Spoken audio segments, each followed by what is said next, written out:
Meu irmão, você que está com o seu filho de 3 a 9 anos, caso deseje que ele receba uma instrução bíblica, no nosso Ministério de Crianças está disponibilizando um instrutor que vai ensiná-lo através da palavra. As crianças de 3 a 9 anos podem se dirigir ao nosso anexo de educação. Você que nos visita, caso queira conhecer a instrutora, acho que é Maiara Barros que foi aí, né? Eu vi a Maiara Barros hoje que está na instrução das crianças. Você é convidado. Para os bebês de 0 a 2 anos, o berçário está funcionando. De lá você pode acompanhar a pregação também e assim também tranquilizar o seu filhotinho, caso ele precise de alguma ajuda urgente. Então, crianças de 3 a 9 anos, lá no nosso MCC, e os bebezinhos de 0 a 2 anos, caso necessite, você pode usar o nosso berçário e continuar acompanhando esta mensagem. Convido você a abrir a sua Bíblia no livro de Romanos, capítulo 13, versos de 1 a 7. Nessa noite nós falaremos sobre a igreja e o governo civil, como crentes devem agir, pensar e votar biblicamente. Romanos capítulo 13, deixe a sua Bíblia aberta, nós leremos em tempo oportuno. Meus irmãos, no próximo domingo o Brasil será palco de uma grande batalha eleitoral. A cidade vai estar agitada, vai ser uma festa. Obrigado, Leandro.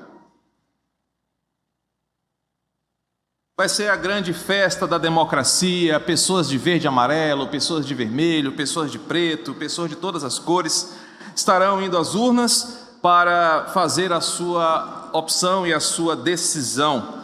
Cada um de nós, de igual modo e também com o mesmo direito, expressará a sua alegria ao se dirigir à sua zona eleitoral e depositar o seu voto naquele que vai assumir a cadeira presidencial pelos próximos 4 anos. Eu tenho certeza que todos nós aqui estaremos nesse exato momento antenados aí ou no celular, ou na televisão, ou quem for mais tradicional da minha época, da época do Alain e do Cadinho ali, com o rádio AM no ouvido, ouvindo a apuração, voto a voto, acompanhando ali em favor ou em desfavor do seu candidato. Certamente será um domingo onde crentes estarão com o sentimento de oração, pedindo que Deus conduza a nossa nação por quem quer que seja aquele que vai assumir como um novo presidente. Essa situação ela é tão diferente para nós, porque afinal de contas o que vai estar em jogo é a vitória daquele que nós consideramos cândido, que é a expressão latina que define a palavra candidato. A palavra candidato vem do latim candidus, que era aquela pessoa de elevada moralidade, uma pessoa piedosa, uma pessoa zelosa, sem mácula e cheio de candura, simbolizada pelas suas vestiduras brancas, pelas quais ela transitava entre o Senado romano, expressando assim a pureza daquele que governa o povo. Dessa palavra derivam outras que explicam por que nós votamos em quem votamos. Por exemplo, da palavra cândidos, de candidato, vem a palavra candelabro, candeia. Isso quer dizer que aquelas pessoas que nós vamos votar, em quem nós depositaremos o nosso voto, serão pessoas que iluminarão diante da noite escura da nossa alma, da nossa nação, e apresentarão o caminho que nós devemos seguir pelos próximos 4 anos. Portanto, eleição nunca é apenas sobre apertar números em uma urna. Eleição, votar, é acreditar naquilo que está sendo firmado por alguém. Voto é você confiar profundamente em quem promete e naquilo que ele está prometendo. Toda a eleição mexe com aquilo que nós amamos, mexe com aquilo que nós confiamos e mexe com aquilo que nós desejamos daqueles que nós consideramos dignos para nos ajudarem, intercederem por nós, direcionarem a nossa nação. Afinal, nós achamos que eles são aptos para estarem onde estarão. Ao votarmos em alguém, nós estamos considerando que aquela pessoa é apta para estar lá, ela é confiável, ela é competente.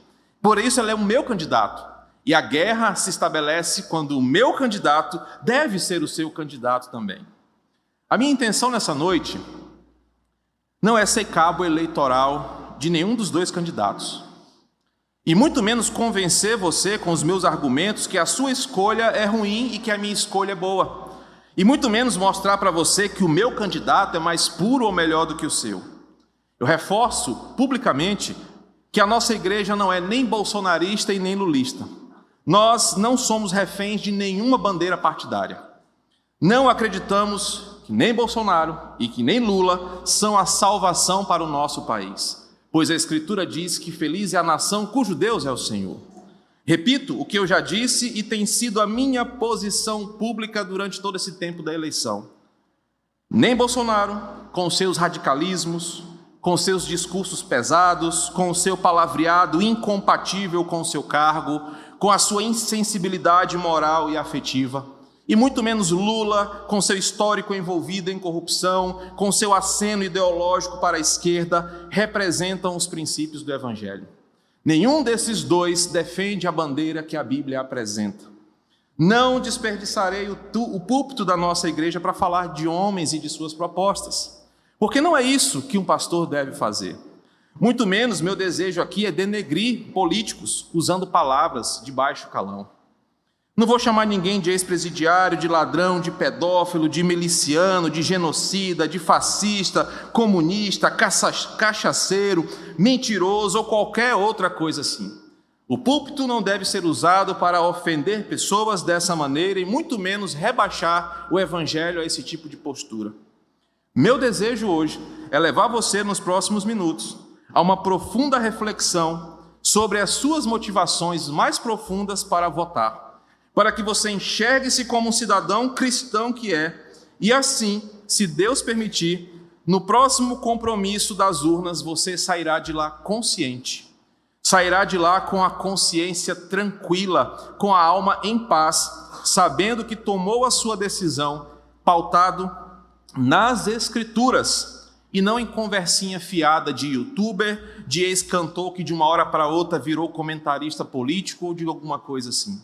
Meu desejo é que hoje você enxergue na Escritura como você deve pensar biblicamente sobre eleição, como você deve ou deveria agir em tempos desses como os nossos, onde é necessário que cristãos tenham uma postura digna do Evangelho em tempos tão polarizados como esse.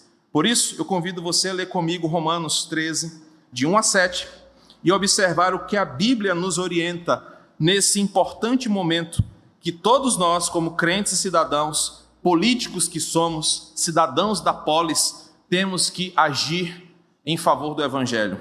Diz assim o texto: todo homem esteja sujeito às autoridades superiores, porque não há autoridade que não proceda de Deus, e as autoridades que existem foram por eles instituídas.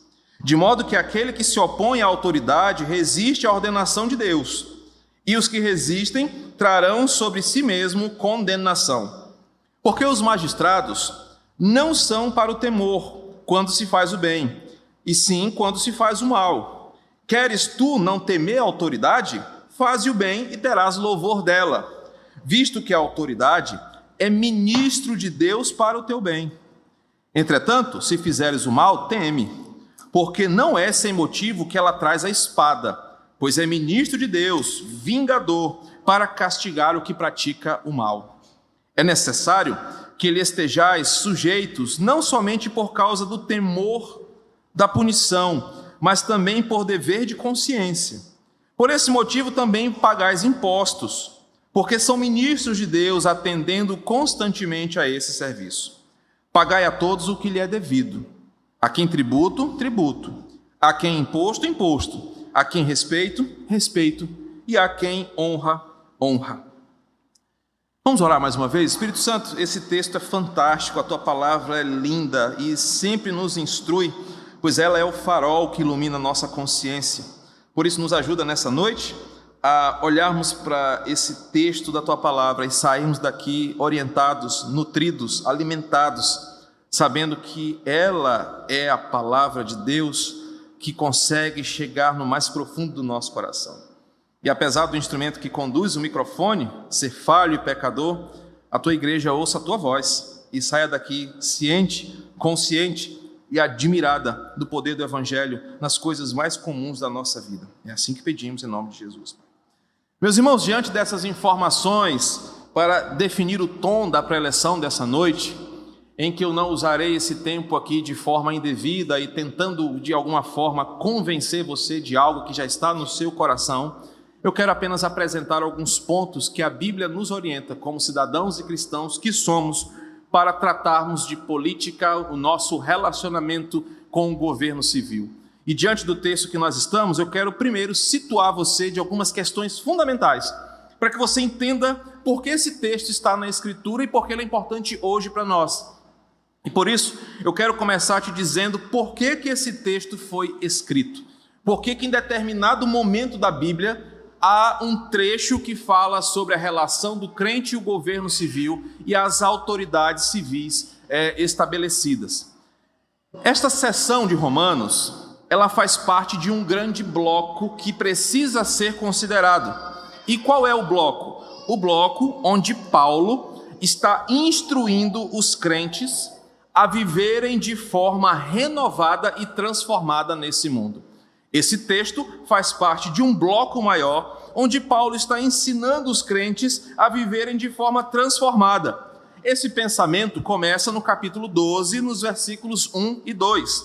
E a partir daí, Paulo vai dizer o seguinte: o verdadeiro cristão, ele vive uma vida renovada entre ele e Deus. Verso 1 e 2 do capítulo 12. Ele vive uma vida renovada entre os seus irmãos de fé. Versos 3 ao 14. E ele vive uma relação transformada com as pessoas de fora da igreja, incluindo os próprios inimigos do evangelho. É o que ele fala do 14 ao 21. Agora, o pensamento de Paulo continua, ensinando como crentes devem se comportar de forma renovada e transformada em relação às autoridades civis. O bloco do capítulo 13, dos versos de 1 a 7. Portanto, o texto foi escrito para ensinar a mim e a você como nós devemos nos relacionar, uma vez que fomos transformados pelo Evangelho, fomos renovados em nossa mente e vivemos a mente de Cristo a lidar com as questões da vida comum, os outros, nós mesmos, os inimigos e as autoridades instituídas. O texto também foi escrito porque a igreja de Roma, em sua maioria, nesse contexto aqui, era constituída de judeus.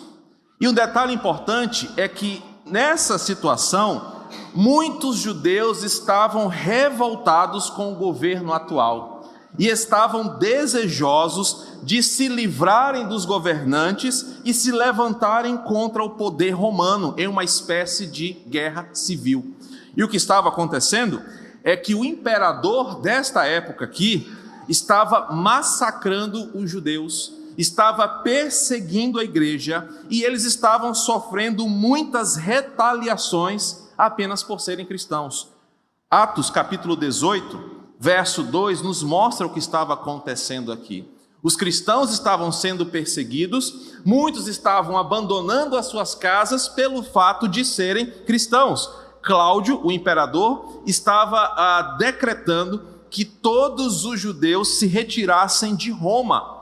Ou seja, havia um clima de revolta contra o governo, havia um clima de desejo por uma libertação daquele que estava perseguindo a igreja. Por isso, Paulo precisou se posicionar, ensinando e instruindo o povo de Deus como lidar biblicamente nesse momento de tensão. Um outro fator importante para justificar o porquê que esse texto fala de política, de relação com o governo civil, magistrado civil, no meio da carta de Romanos, é que muitos cristãos do primeiro século achavam que o evangelho não tinha nada a ver com as coisas e poderes desse mundo, já que era reino de Deus, já que era sobre o céu, já que era sobre morar com Jesus. Muitos crentes estavam olhando para a relação política de forma demonizada. Achavam que política era coisa do diabo, que toda a liderança humana era maligna e que não sabiam lidar com as questões de autoridade. Por isso, Paulo orienta esses irmãos sobre qual é a contribuição da igreja para o mundo. Como a igreja se comporta no campo político e serve como um instrumento de equilíbrio e coerência nesse cenário tão complexo. E a última justificativa por que esse texto foi escrito É porque Paulo está relembrando aos crentes desta época aquilo que Jesus ensinou em Marcos 12, verso 13 em diante, sobre a relação e a responsabilidade cristã nos aspectos políticos e de governo. Paulo está apenas ensinando aos crentes de Roma sobre como lidar com aquilo que é de César. E Jesus havia ensinado isso para os seus apóstolos e Paulo agora estava transmitindo isso para uma nova geração de crentes. Então, por que isso aqui está na Bíblia? Porque era necessário que naquele momento e hoje a igreja entendesse o nosso posicionamento e relação com a questão da política. Uma segunda informação fundamental é para que esse texto foi escrito. Uma vez que nós sabemos o porquê, é interessante saber qual é a finalidade. E podemos afirmar claramente que Paulo escreveu esta unidade porque ele queria mostrar para a igreja que Deus estabeleceu o governo civil por causa da dureza do coração do homem, ao desejar, lá em 2 Samuel, que homens iguais governassem sobre os homens, rejeitando assim o governo de Deus. Então Paulo está relembrando à igreja que a relação com o governo civil foi fruto de um desejo do próprio coração humano de ser governado por reis, seus iguais. Deus está agora, através de Paulo, trazendo à memória da igreja que foi o próprio homem que escolheu que homens governassem sobre homens. E já em 2 Samuel, Deus fala, esses líderes serão pesados para vocês. Vocês pagarão pelos seus cavalos, vocês pagarão pelas suas comidas, eles cobrarão coisas de vocês. Paulo está apenas lembrando a igreja de que ser governados por homens, por mais corruptos que fossem, por mais raivosos que sejam, foi uma decisão do coração do homem que Deus entregou para que ele provasse do fruto do seu próprio pecado. Então, Paulo está dizendo o seguinte: Deus deu ao homem aquilo que ele pediu. Mas Deus é tão misericordioso que, apesar de homens pecaminosos, homens pecadores, governando outros homens, ainda assim, Deus tem um propósito divino para cada governante que assume o poder em determinado momento da história. Deus está conduzindo o coração do governante. O texto foi escrito para mostrar que mesmo diante de corações pecadores de governantes, o mundo seria bem pior sem eles. Paulo vai nos ensinar nesta noite que, mesmo ruim do jeito que está, sem homens governando homens e não tendo o governo de Deus sobre o mundo seria ainda pior do que é. Por isso, apesar de não ser o jeito correto de ser governado, o mundo ser governado por outros homens que lideram sobre grupos e nações, o mundo seria pior sem governos estabelecidos sobre os demais. Vemos também que o texto está escrito para ensinar que os cristãos devem evitar desordens e rebeliões, por entender que cada governo vem da vontade de Deus para corrigir, ensinar, abençoar ou dificultar a vida do povo em cada geração. Paulo vai dizer que se o crente entende o que está acontecendo biblicamente, ele não promoverá desordens ou rebeliões. Por fazer isso, ele está ofendendo o próprio Deus que conduz a história. E o texto foi escrito para ensinar que cada autoridade prestará contas a Deus sobre os seus atos. Que nenhum homem, ao assumir o governo, terá impunidade diante de Deus daquilo que lhe foi outorgado como autoridade. O texto nos mostra que todo líder deve ter consciência de que ele está debaixo do governo do Senhor e que ele assume um poder porque Deus assim o permitiu. E aquele que fez isso e achou que poderia ser maior do que Deus, em Daniel capítulo 4, versículo 32, teve um fim trágico, comendo capim com os bois do campo, pois achou que o seu poder seria maior do que o próprio Senhor. Então, o texto foi escrito para explicar que toda autoridade é constituída por Deus. Independente se foi o meu candidato ou o seu candidato, Paulo está dizendo que toda autoridade foi instituída por Deus e que nós não devemos duvidar do plano divino do Senhor. mesmo que isso nos traga aflições momentâneas, mesmo que isso nos traga peso e consequências danosas no coração, pois Deus continua no controle, Deus continua agindo através desses líderes, mesmo quando eles são severos, nocivos e danosos para a nação. Então o texto foi escrito para situar a igreja a pensar biblicamente no momento de decisões políticas. E para reforçar o que você está ouvindo, eu quero só te lembrar quem foi que escreveu isso. Às vezes a gente fala assim, Paulo, meu brother e tal, Paulo, gente boa. Mas irmãos, Paulo foi alguém que viveu debaixo de um governo totalitário, opressor, odioso contra os cristãos e a igreja, um governo cruel, um governo pagão e imoral. Paulo viveu sobre o tempo do império, onde Cláudio e Nero foram os imperadores que estavam no poder e se dedicaram para oprimir a igreja de Cristo. Se dedicaram em muitos esforços para dizimar o cristianismo de uma forma totalitária, agressiva e violenta. Quem escreveu esse texto sentiu na pele o que era ser governado por um ímpio. Não era alguém que ouviu dizer que na época da ditadura era pior. Foi alguém que estava dentro de um contexto de opressão. Quem escreveu aqui não estava fazendo uma universidade, lendo livros de história escrito por uma versão dos fatos e achando que tinha a opinião final sobre tudo. Quem escreveu estava sendo pressionado a negar a sua fé por causa de um governo opressor. Quem escreveu, para que você tenha em mente isso, foi alguém que foi vítima do ódio do Estado contra os valores do cristianismo.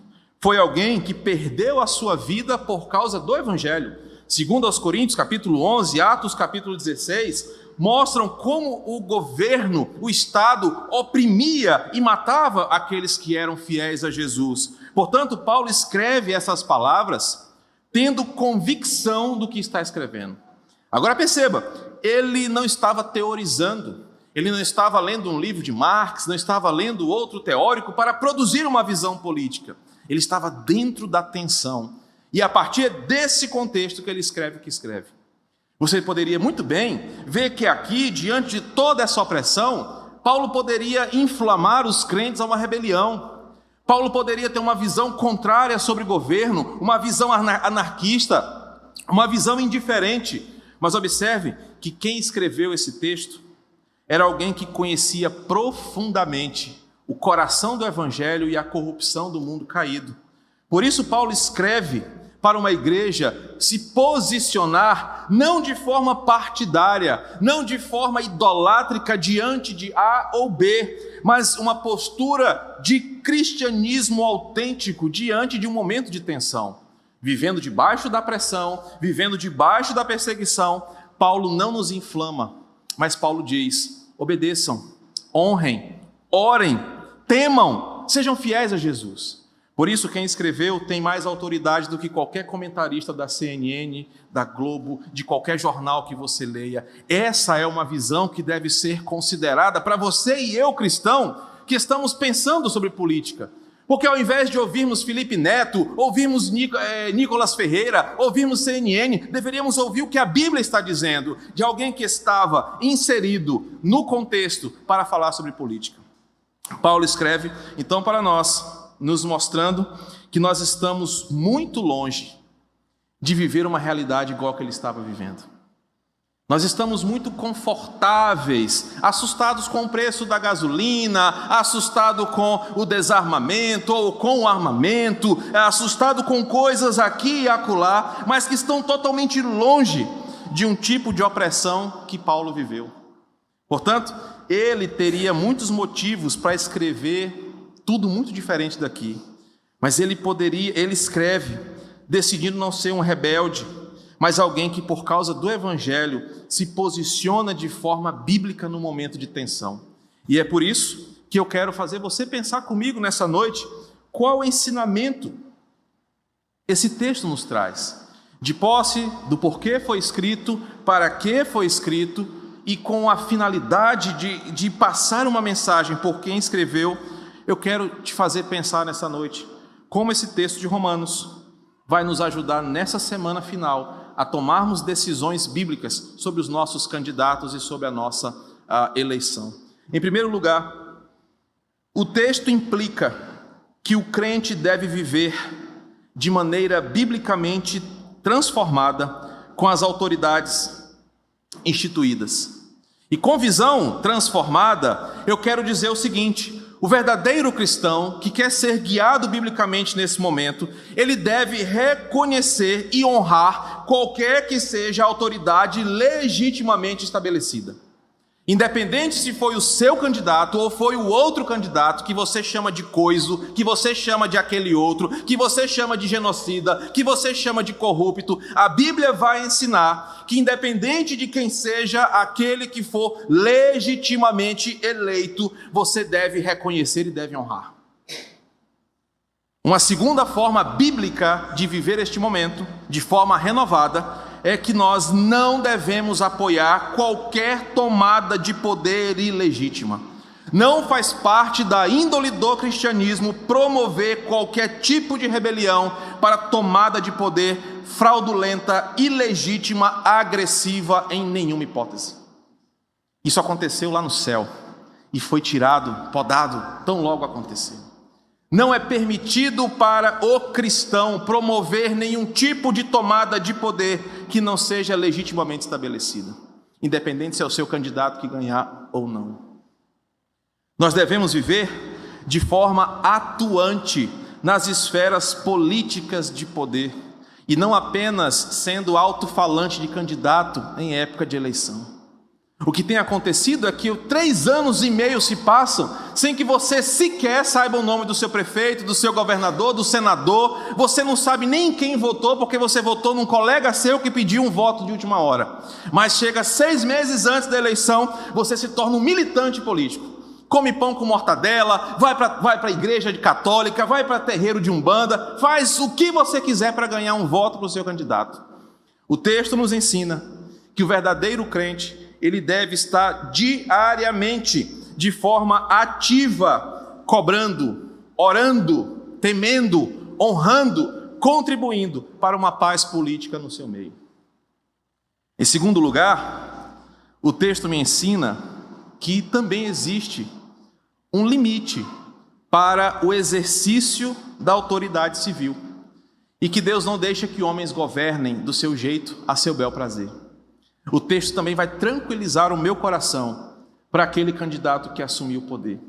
E ele vai me ensinar que se o governo civil pune, refreia as obras do mal, o crime, a violência, as desigualdades, a injustiça, usando até mesmo a espada, a força armada, as forças armadas, para esse fim, eu devo apoiá-lo. As autoridades são eleitas para refrear as obras do mal. O mundo é caído, o homem manifesta o seu pecado e as autoridades são eleitas para promover a paz, refreando o mal, diminuindo as desigualdades e, se for necessário, usando a espada para isso.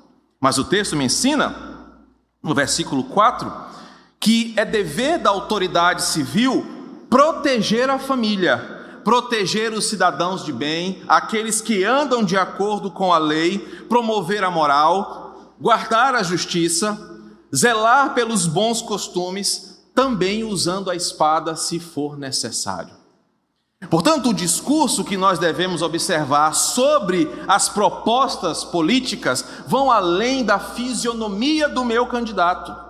O que um crente deveria fazer neste momento é olhar para o governo atual, olhar para as futuras propostas de governo e ver como elas são balanceadas pela Escritura e não pela minha ideologia. Não é porque eu sou a favor da agenda LGBT que vou votar numa proposta LGBT. Não é porque eu sou a favor do conceito de armamento livre e solto que eu vou votar em alguém que defenda essa bandeira. O que eu devo observar é se os governos que estão se propondo a assumir o poder têm dentro de suas pautas refrear o mal, proteger o cidadão de bem, manter a justiça, a moral, os bons costumes, proteger a família, cuidar daqueles que estão sob seus cuidados.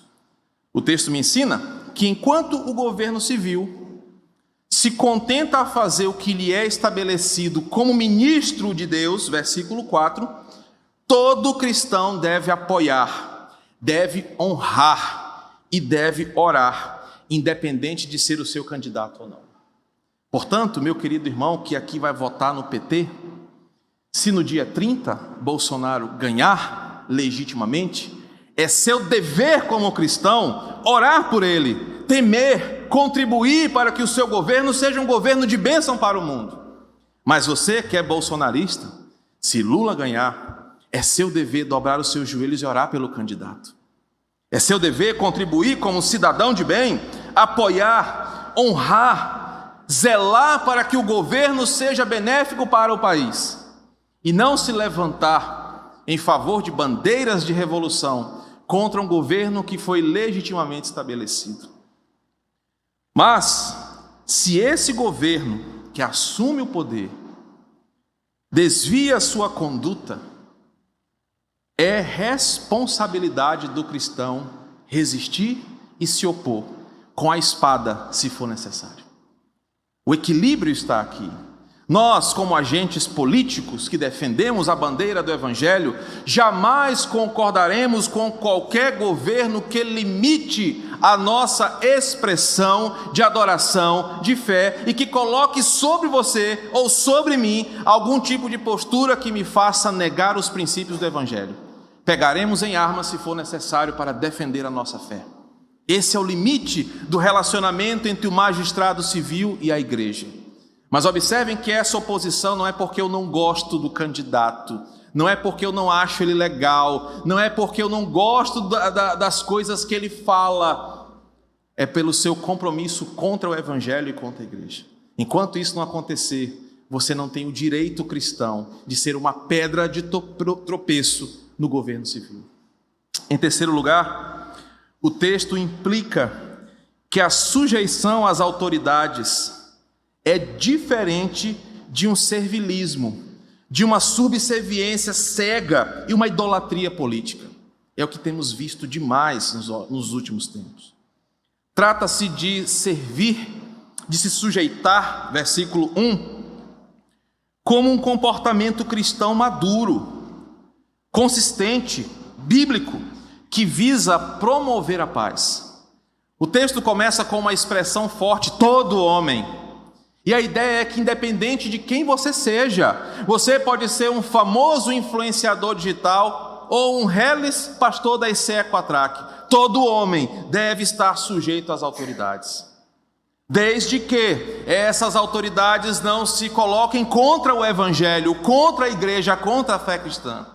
Mas enquanto isso não acontece, é dever de todo cristão orar pelos líderes, contribuir, apoiar, honrar a liderança legitimamente estabelecida. Trata-se de promover a paz, trata-se de ser exemplo pessoal e como igreja para fortalecer um ambiente saudável, porque é isso que convém aos santos. Trata-se de você e eu sermos representantes da paz do Evangelho em um mundo polarizado.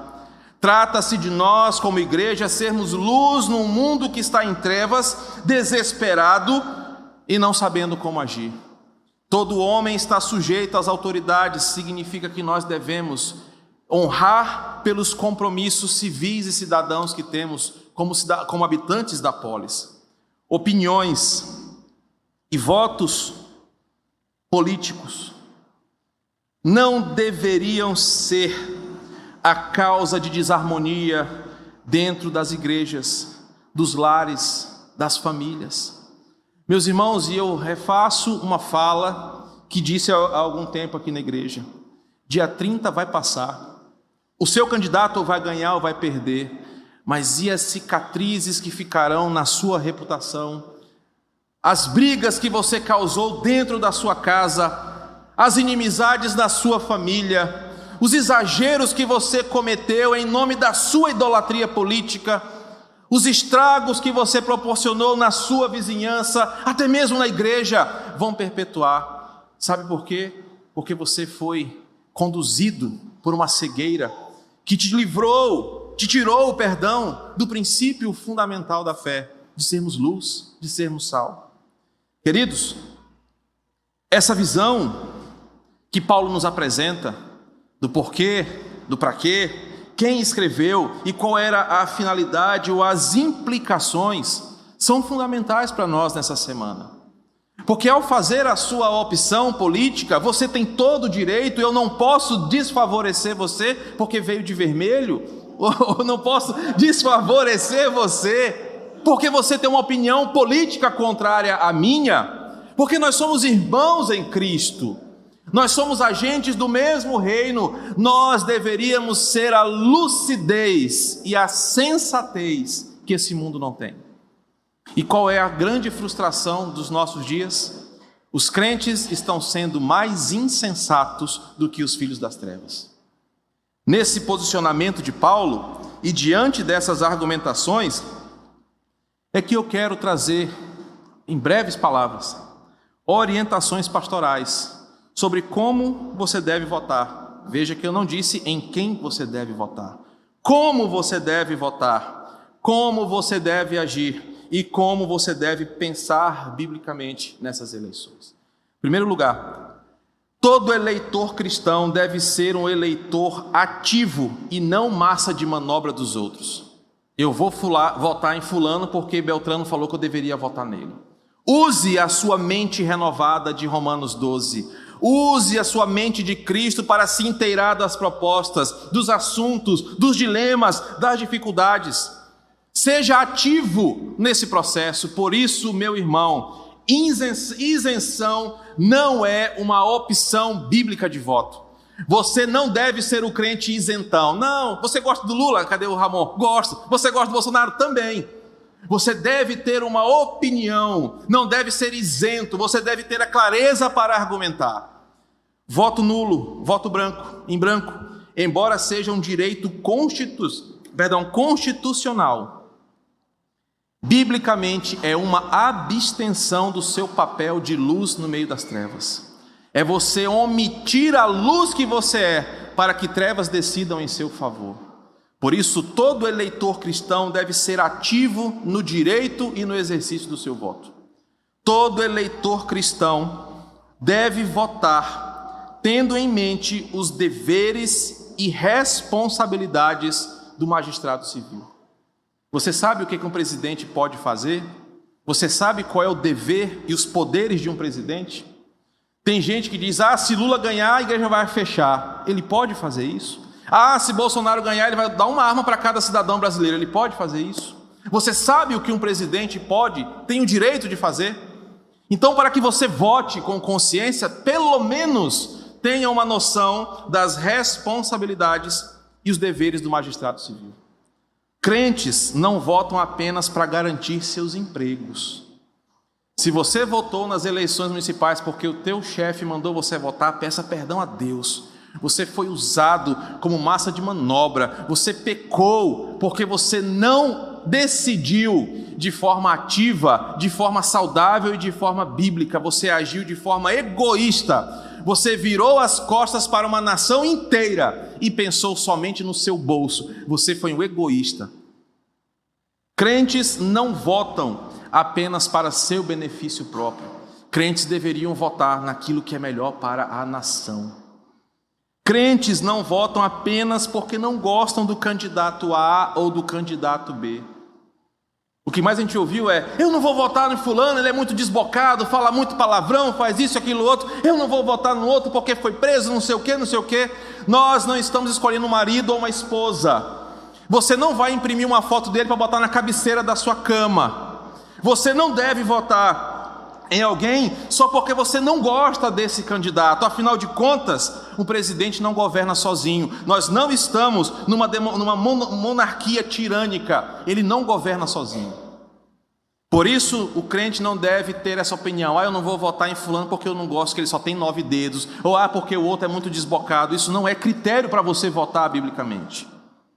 Crentes devem votar de olho em propostas e fatos, e quanto essas questões se aproximam da Bíblia. Sabe qual deve ser o teu critério para apertar os números lá no dia da eleição? O quanto que dessas propostas aqui, eu vou deitar minha cabeça em paz à noite, sabendo que eu concordei com isso. independente de qual seja a tua opção. Se você disser que ao ler essas propostas, você conseguirá orar por elas e dormir em paz, elas vão te dar uma consciência tranquila. Crentes votam por acordos e propostas que se aproximam do que a Bíblia defende. Todo eleitor crente deveria dedicar-se um pouquinho mais sobre política, para saber conversar sem demonstrar um discurso arredio, um discurso odioso, um discurso de divisão. Eu deveria ter o meu direito a opinar politicamente e discordar de você, e ainda assim, no final, orarmos uns pelos outros e pelo nosso país. Mas como não estamos preparados, nós bloqueamos as pessoas que não votam no nosso candidato, nós ironizamos, nós começamos a atacar com indiretas, porque não temos maturidade para isso. O voto do crente deve ser naquele político que se entende como ministro de Deus e não que deseje ser o Deus da nação. Isso que o texto nos ensina. Nós vamos votar naquele que acha e que entende que a sua autoridade é derivada, não aquele que se sente o próprio Senhor sobre todos. O eleitor cristão não deve votar pensando que o seu candidato resolverá todos os problemas do mundo. E essa é outra ilusão que nós estamos vivendo, achar que se eu colocar o meu candidato no poder, todos os problemas do mundo vão acabar. O Quatraque não vai ter mais falta d'água, vai ter tudo funcionando, o ônibus vai passar na hora, o sol não vai ser quente demais, não vai chover fora de época. Meu irmão, sempre haverá corrupção, sempre haverá criminalidade, sempre haverá carência nos serviços de primeira necessidade. Sabe por quê? Porque nós estamos fora do paraíso. Talvez você está sonhando com alguém que vai resolver problemas impossíveis de serem resolvidos, porque nós não estamos no Éden. Por isso, não se iluda quando alguém falar: olha, quando fulano ganhar, você vai comer picanha, quando fulano ganhar, nós vamos poder viajar para o exterior. Não seja um iludido, seja coerente na sua decisão. Todo eleitor cristão deveria ter a clareza de que toda disputa de poder é uma batalha espiritual, ou a favor ou contra o Evangelho. Portanto, debaixo de oração e de temor ao Senhor, nós deveríamos considerar isso na hora de votar. Meus irmãos, percebam que, diante de tudo que eu falei, eu não conduzi o seu voto. Não importa em quem você vai votar, o voto é secreto. Mas o meu papel como pastor dessa igreja é fazer você considerar o que a Bíblia diz diante desse momento.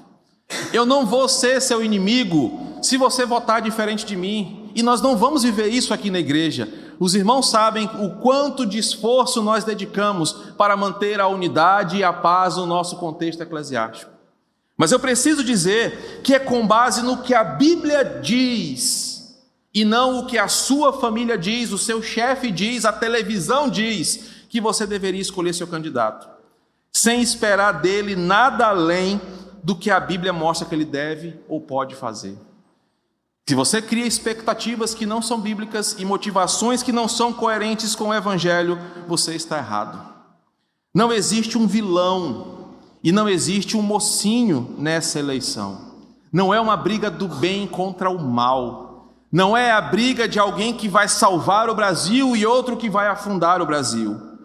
Nós não precisamos nos dividir e nos atacar como se fôssemos inimigos uns dos outros. Você e eu temos uma liberdade constitucional de escolher quem nós quisermos, mas como crentes nós precisamos continuar juntos olhando para a Escritura, e no dia e na ocasião que nos for concedida, tomar a nossa decisão, certos de que a Bíblia está direcionando o nosso coração para qualquer candidato que seja, para qualquer que seja o seu posicionamento político. Você não será melhor, você não será pior, mas certamente as nossas escolhas lá na frente serão de nossa responsabilidade. E por isso é que, olhando para a Escritura, o nosso papel como crentes nessa eleição, agindo, pensando e votando, não é olhando para nós, mas é olhando para a Escritura, para aquilo que Deus direciona ao seu povo em tempos de tensão como esse. Com base nisso, Você tem uma semana para orar, para confirmar o seu voto. Você tem uma semana para dobrar os seus joelhos e dizer: Senhor, eu tenho certeza do meu voto, porque eu sei que é o melhor para o meu país, porque eu sei que não fere a tua palavra, porque eu sei que é a minha contribuição para melhorar a minha geração. Diante disso, meu querido, que Deus te abençoe, que te faça votar com consciência, com temor bíblico, com o coração em paz, e que domingo que vem, a essa hora, quem quer que seja o novo presidente do nosso país, se for de forma legítima, de forma correta, nós passaremos a honrar, a respeitar e a orar, quem quer que seja ele. Que Deus te abençoe. Vamos orar. Pai querido, a tua palavra sempre será o farol, o piso, a direção que nos aponta a forma correta de agir e pensar. Nessa noite nós ouvimos o que Romanos 13 nos ensina diante desse momento tão delicado que nós estamos vivendo. Como cidadãos políticos, temos o nosso coração impactado por tantas coisas que estamos vendo e ouvindo, e por isso é necessário ouvirmos o que a tua palavra diz para o teu povo, e ao ouvir o que a Escritura nos apresenta, certamente hoje somos indesculpáveis sobre a nossa decisão. Sabemos o que a Bíblia exige de nós, sabemos o que a Bíblia nos leva a refletir sobre a nossa decisão e faremos de acordo com os princípios da palavra. Não oramos aqui por um candidato ou outro, não oramos aqui para que um prevaleça e o outro caia, oramos para que quem for assumir o poder enxergue-se como um ministro de Deus, enxergue-se como alguém que nesta geração foi colocado pelo Senhor, ou para trazer 4 anos de leveza e paz para o país, ou para trazer tempos de dor e sofrimento para o teu povo. Mas independente de qual seja o resultado e do que quer que aconteça à nossa nação, nós sabemos que é o Senhor quem constituiu, o Senhor tem um plano, tem um propósito, e nós nos dobramos a Ele. Porque a tua vontade, Senhor, no dia 30 deste mês, será boa, perfeita e agradável, como tem sido até aqui. Por isso, como crentes que somos, nos rendemos à tua palavra, nos colocamos à disposição do Evangelho para modelar o nosso coração e que nós possamos exercer a nossa cidadania, conscientes de que nós somos sal e luz, somos peregrinos, somos transpolíticos, mas também temos responsabilidades de, na nossa geração, manter o mundo pacificado, mesmo estando longe do paraíso. É assim que oramos em nome de Cristo. Amém. Vamos cantar.